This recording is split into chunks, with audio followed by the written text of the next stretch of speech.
good day, and welcome to today on Princess Anu TV. Like, I'm really excited about this email that this person sent me, and I feel we should both discuss about it. Let us talk about it, because everything here, if you are an aviator, if you're an avgig, if you are a pilot, and like you want to start training, and or you just finished, I think this is going to benefit two of us. In fact, the person titled this email "Job Prospects for Fresh Pilots in Nigeria Aviation Industry." Like, what are the job prospects for pilots now, like coming out of school? But he also talked about some other things, and I would just want us to discuss some of these things, because there are some questions I'm going to be answering them and telling you guys some things I think I really don't have all the answers, like you always know. I say truth.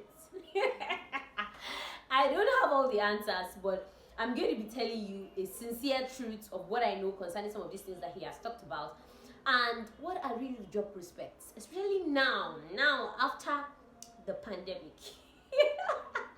Okay, without wasting much time, it's been long. We did like a sit down talk, like a sit down video. We've been up and down, so let's come back, sit down. Very soon we're going to start tutorials, like learning the basics, some things about flying and all that. So I think you should get ready. Those are the kind of videos you're going to be seeing very soon, like just very soon. But in case you've not subscribed, please do me a favor, please, I beg you, in the name of God, subscribe. Please click on the subscribe button and the bell, so that whenever I post just anything, you'll be able to see. Now he says, this email goes, "Hi Princess Anu, I hope this email meets you and finds you well. I hope this email finds you well." Yes, as you can see, I'm bubbling. So it finds me well. "I have a question regarding job prospects for fresh pilots in Nigerian aviation industry. I asked a question on your YouTube comment regarding if it was late to start flight training at the age of 26. Firstly, it's not late to start flight training at the age of 26. There are people that start at 30 something, so it's not late to start at 26. But what I'm going to advise you sincerely, go to where you are sure, like very, very sure that they are going to follow the timing. If they say 2 years, they're going to give you 2 years. If they say 1 year and 6 months, they're going to give you 1 year and 6 months. So far you have your money, so far you have every other thing like figured out. 26 is not a bad age to start your flight training. So okay, with a bachelor's degree, this person actually has a bachelor's degree, which makes him stand on the good side of life. Just in case anything, he can kind of like fall back to it. You were kind enough to reply. Yeah, I always reply, that's right. Your answer was very reassuring and motivating. Okay, I plan on going for an integrated flight school abroad. Hopefully I can be done and finish. Okay, let's leave that part. The next part says the school says I can graduate in 448 days. If they have a plan, if they've been doing it and you've confirmed from their student, trust me, they can graduate in no time. Especially if there are schools in like US, South Africa, because these guys don't work with a class kind of system. They don't work with, okay, all of you came together, so you guys will have to move together and do. No, if they work per you, as you pay, they call it pay as you fly, that kind of a thing. So if you are the one that is responsible for how you fly, like you pay your money, you go to do your flight and all that, they can graduate you in no time. Whatever date they give to you, they will likely follow it. So I think it's something that you can actually trust their system.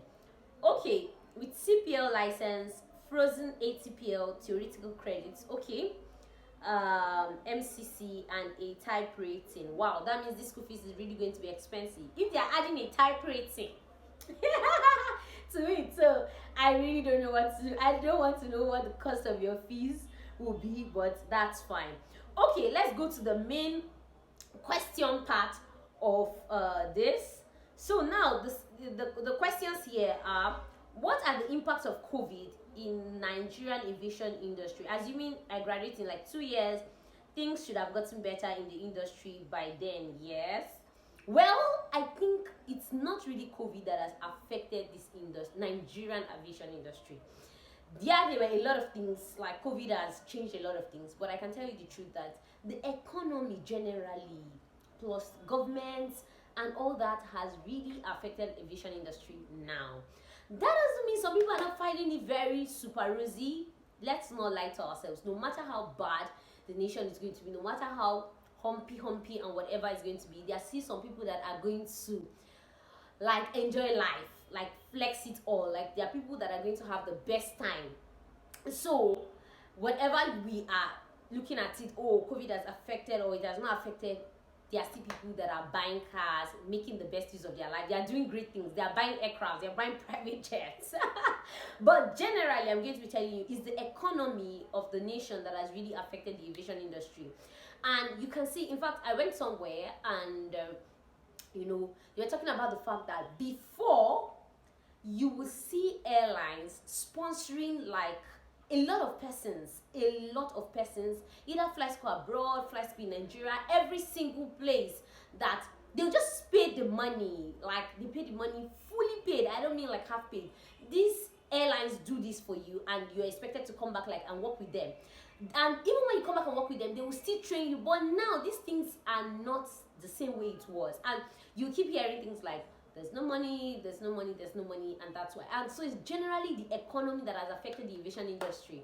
That now you see both engineers, pilots, like everybody has like, okay, what next? What am I going to do? You have to pay. As in their company, you just have to pay to be able to fly with these airlines.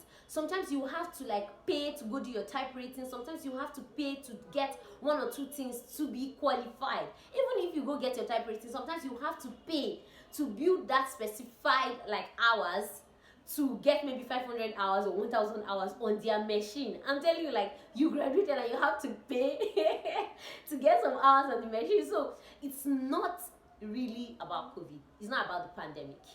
It's about the economy. I tell you that's all. Basically, that's what we're hearing. That doesn't mean that there are people that maybe they can't remove like 20 something million or 30 something million, go get any type, you know, make their life. No, but generally it's not really the COVID. I don't really want to see it like that. Now in Nigeria, it's the economy. It's not the COVID.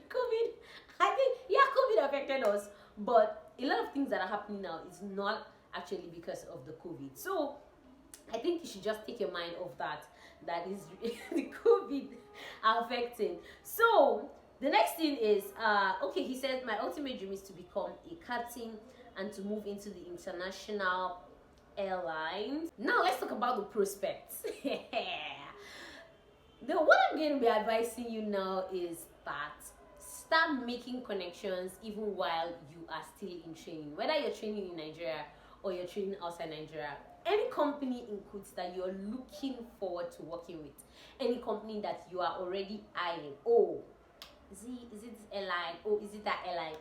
It's best that you start making connections now. And when I mean connections, like find out pilots that are working there, find out people that are in those places. And I mean people of power, people that have a say, not just anybody, because truly you can know like some people working in a particular company, but they don't really have a say in that company. And anybody that doesn't have a say in that company is really not going to might not be able to help you like get into that company. So what I'm going to say for prospects, first of all, or just what I've seen that, okay, I think I would have done this better, is to look for those companies that you feel you want to work with and start making like connections, start getting familiar with those people, the environment. Let them tell you what's up, let them tell you what is the next phase. If you're done, what is going to happen and all that. Nextly is, if you have your money in that company that you're looking at, then you should think of maybe getting a type rating.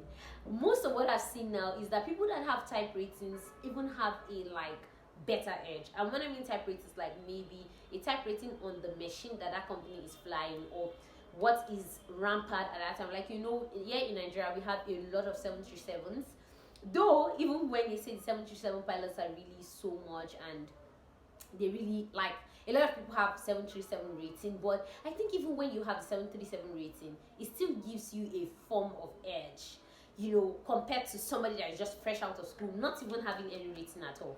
But I also want you to have in mind that, you know, that this rating also expires. So most of the ratings also expire like after about 6 months. So it's something that you really need to have planned out. Like, you have the connections, you have everything already in place, and you now look and say, okay, I actually want to work with this airline, I'm really pushing for this airline. You already know top people in that airline, and they're like, okay, no problem, go get your rating and come back.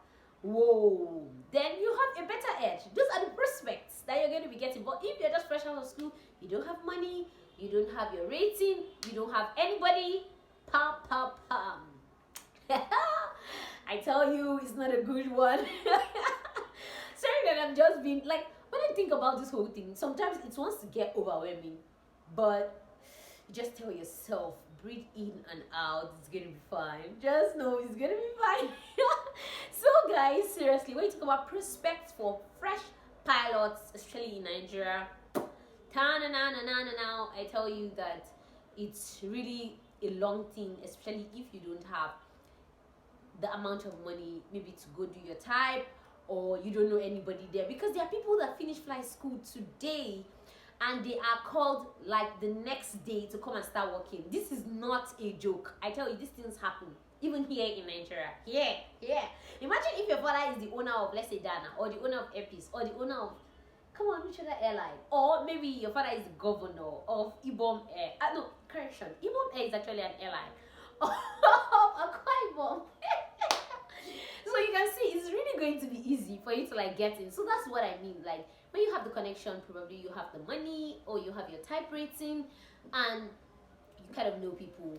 I tell you, your prospects are going to be like up to about a 60%. And if your father is owner of the airline, oh god, you have 100%.